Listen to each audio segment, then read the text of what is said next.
Welcome back, everyone, to our Simply Trade Tips series of podcast episodes. We're jumping into a new instructor this month for our Simply Trade Tips. As I had said before, I'm going to try to feature a few of our instructors that we normally have on the podcast. I'm sorry, not podcast, for our courses. And as they become available, I'm going to try to record episodes with them so that we could feature them on our regular series for tips. So this month, the month of June, I was able to record 4 episodes so that we can cover the whole month.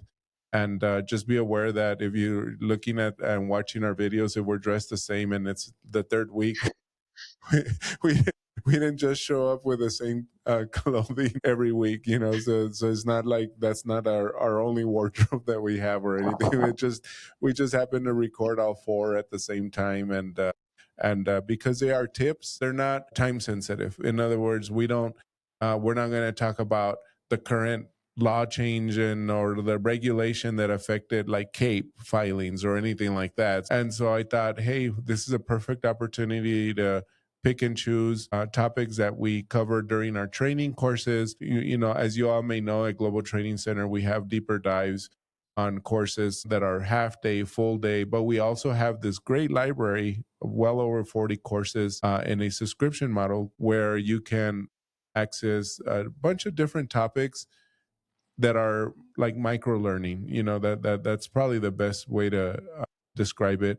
They can go anywhere from like 10-15 minute courses all the way up to an hour.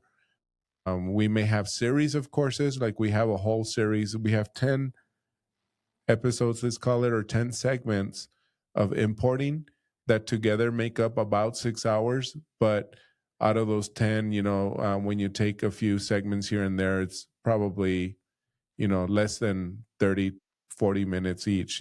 So anyway, this time around, again, like I said, we are doing PGAs, and we're featuring one of our newer instructors. Her name is Denise Smalls-Altagracia, and she has joined us here as not only an instructor but also our SME, our subject matter expert.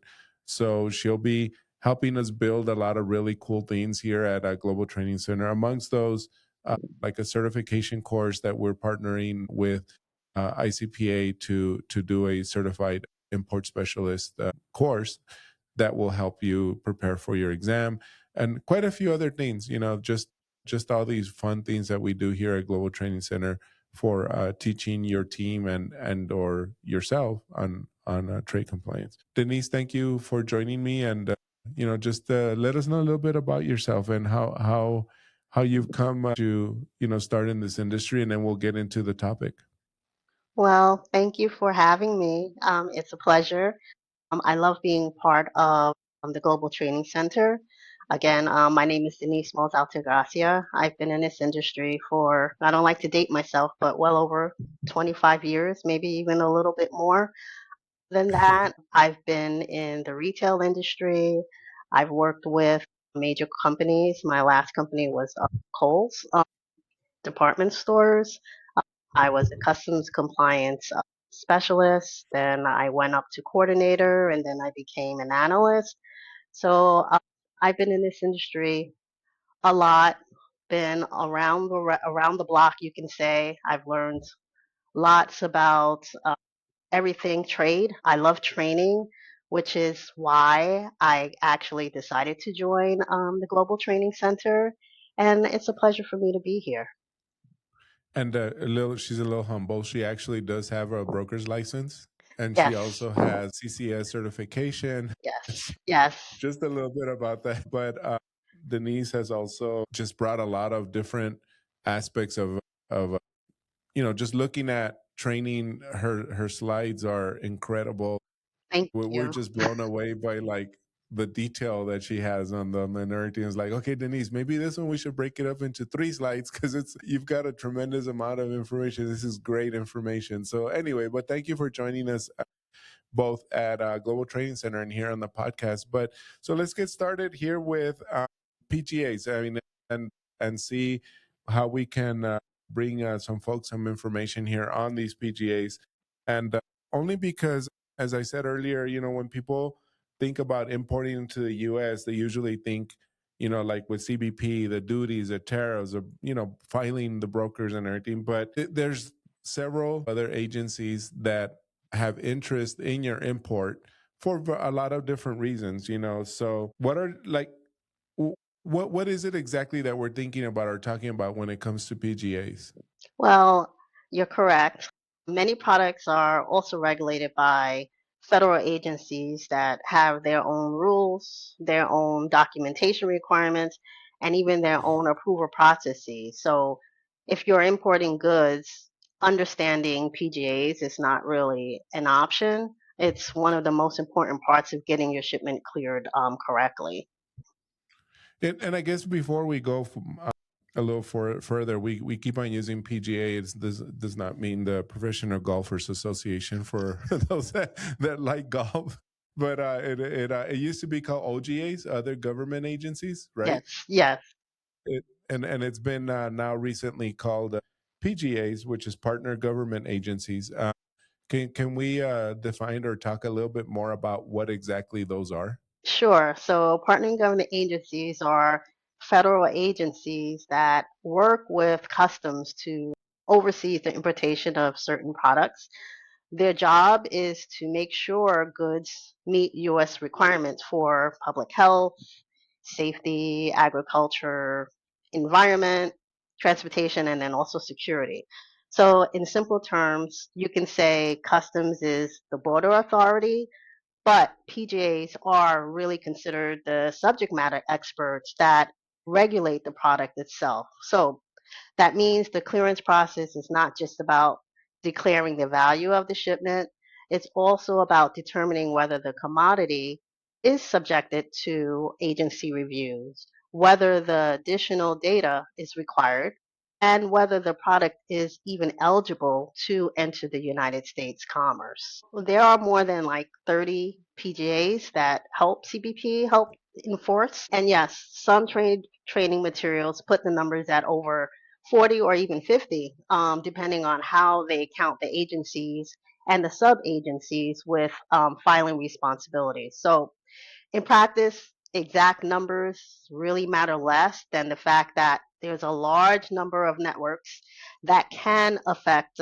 shipments entry, admissibility, and their release. And okay, so then we have PGAs, we have CBP.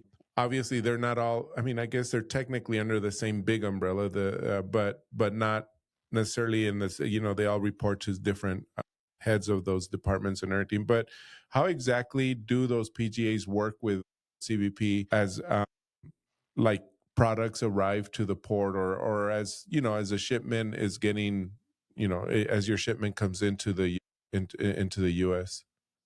Well, PGAs work with CBP at ports of entry by reviewing their product specific compliance information, while CBP handles the border processing, the entry filing, and the release decisions for the actual shipment. So you can kind of say customs is the primary gatekeeper, but it relies on Department of Government agency rules and data to decide whether a commodity can be admitted or needs any type of additional reviews. And okay, so if they require additional reviews but what triggers that? I mean, like, what exactly is it like? I mean, obviously we know because we're in the business. I mean, PGAs are a big deal. I mean, they can hold up your shipment and cause delays or sometimes even headaches or problems if you don't have the proper paperwork. But is this mostly just like with the paperwork, or is anything else involved? Like, what else is there more to it? In other words. Yeah, well, PGA's compliance is a huge deal because it goes way far beyond paperwork. It's really about whether your goods are actually allowed to enter the country and under what conditions. So, while CBP manages the entry process, the PGAs regulate the actual product itself, things like safety, health, labeling, or environmental standards. And they have the authority to hold, inspect, or even refuse your shipment. So that means a shipment can look fine from a customs perspective, but then still get stopped if PGA requirements weren't identified and then met upfront. So for importers, the risk is always in the surprise, the delays, storage costs, missed delivery commitments, and also the potential for enforcement actions. So when you treat compliance as a multi-agency issue and then build PGA requirements into your process early, alongside classification and documentation, then you can avoid those disruptions and then keep the goods moving predictably. You previously talked about like more than 30 plus agencies, or just a very large number of PGAs. But is there a more common, like, what are like the top, say, three or four PGAs out there that we need to be aware of, that we will likely run into in an importation? Again, well, it kind of depends on the product versus what the agency will be. But the Food and Drug Administration, or the FDA, is one of the most frequently encountered agencies because it regulates a wide range of imported products, including food, drugs, medical devices, cosmetics, and related type of items. And then we have the United States Department of Agriculture, or the USDA, and then also the Animal and Plant Health Inspection Service, which is known as APHIS. That often comes into play for plants, seeds, meat products, animal products, and agricultural imports. Then we have the EPA, or the Environmental Protection Agency, which regulates chemicals, vehicles, engines, products with environmental implications. And then the last one that I would say would be a biggie is the Consumer Product Safety Commission, which protects the public from unreasonable risks of serious injuries or death from thousands of types of consumer products under its jurisdictions, including products that can pose a fire, electrical, chemical, or mechanical hazard, or can injure children. So toys are regulated under this specific agencies. So I would think that those would be like the top PGAs. Well, okay, so Denise, so now we've been talking about, like how how some agencies are involved. What are the, like, some of the top agencies that we usually run into? I guess depending on your product, we talked about how a lot of this obviously depends on your product itself, and the information that you have for your products prior to coming into the country, into the U.S. So, what if we talk a little bit more about like the documentation, the documents required? What is usually required for when you are reporting or when you are requested information from any of these PGAs during your importation?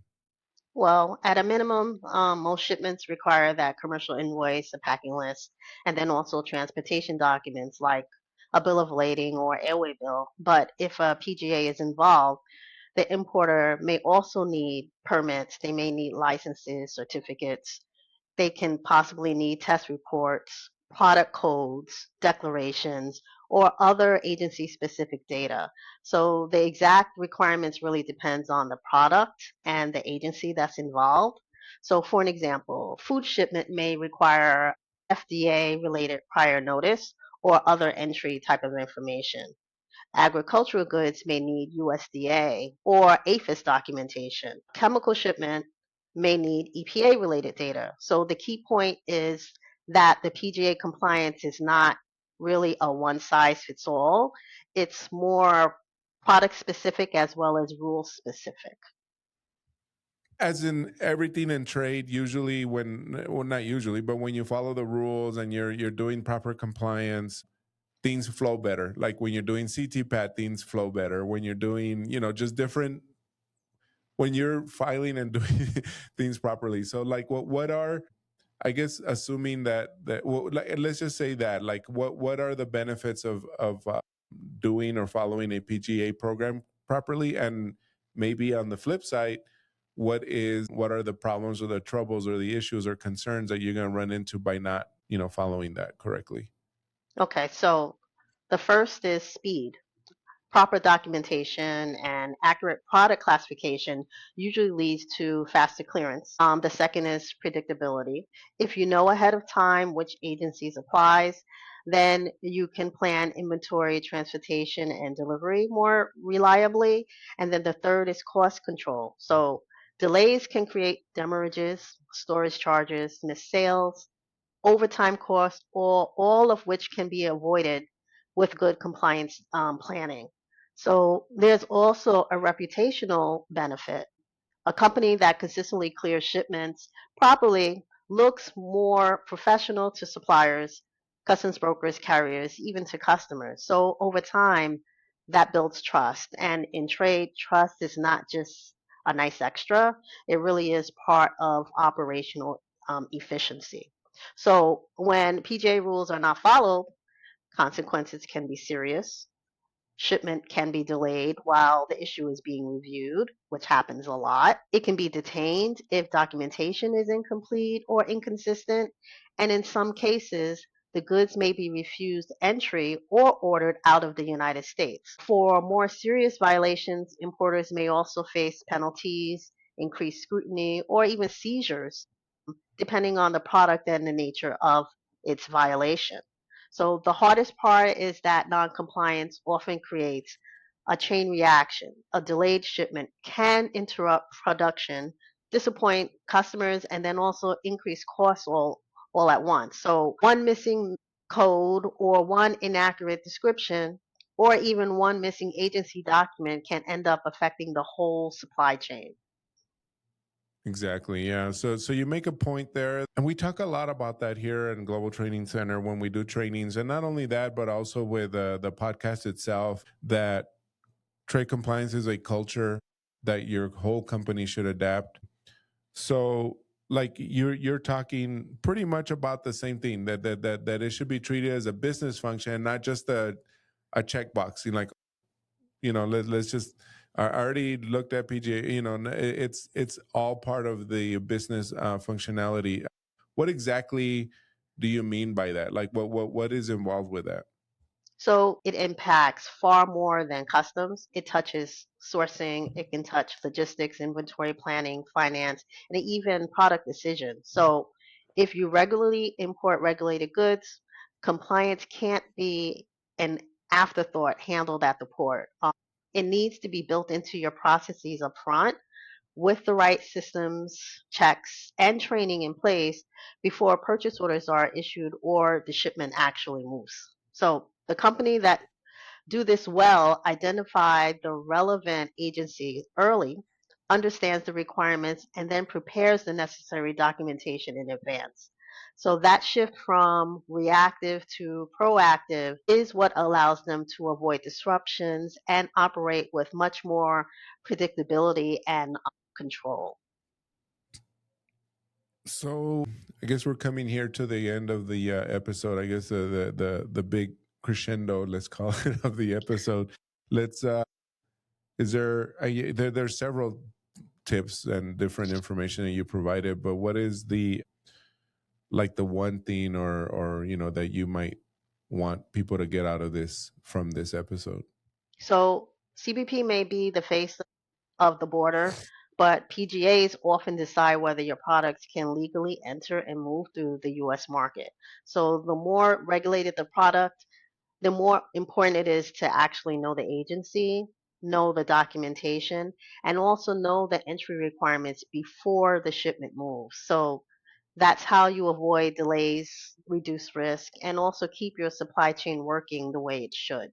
So the next time someone says customs clearance is just about duties and paperwork, you'll know the big picture, which is product rules, agency requirements, and accuracy entry data are what actually keeps trade moving. So that's what I would say. Awesome. Well, thank you, Denise. And if you all want to catch a little bit more details and more information regarding PGAs or really any topic, but more specifically, because we're talking about PGAs, that we do discuss several of those in several of our courses, like our importing classes and our audit classes, etc. So let us know if you have any questions or anything. But thank you all for joining us here for this episode on our Simply Trade tips, and we hope you continue to listen. Just make sure that you follow us and subscribe to our channel, and you'll be able to catch any new episodes for this. But for now, thank you very much, and thank you, Denise. Thank you so much.